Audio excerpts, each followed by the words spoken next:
Squids are shrinking, birds are migrating, lizards are getting blown away by hurricanes. The signs are everywhere. Animals are changing because of climate change. But few people expected it to happen so fast. We asked biologist Thor Hanson to walk us through 3 animal adaptation experiments.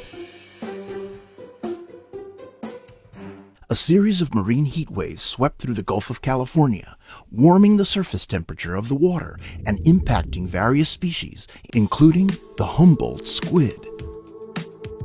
Humboldt squid are also known as jumbo squid because they grow so large. They can be 3, 4, 5, even 6 feet in length. Fishers in the Gulf of California were the first people to notice that something had changed when they stopped catching the Humboldt squid. When the scientists arrived to study this situation, they found that in fact the Humboldt squid were still there and in some places more plentiful than before. What had changed was their lifestyle and their body. These were not immature or juvenile squid. They were Humboldt squid at full size, reproducing and carrying out their lives in half the time they used to. Dr. William Gilly and his team measured the squid they caught and found a reduction of 50% or more in their body size in response to the stress of the higher water temperatures. This adaptation is known as plasticity.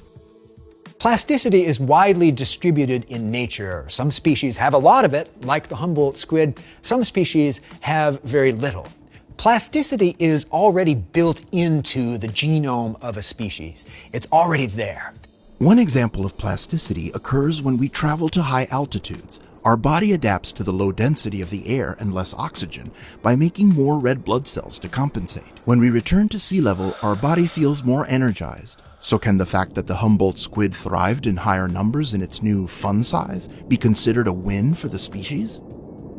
Climate change biologists are reluctant to identify winners and losers in this great struggle for survival, but certainly species that have a plastic response, the way the squid do, have a great advantage over species with limited plasticity.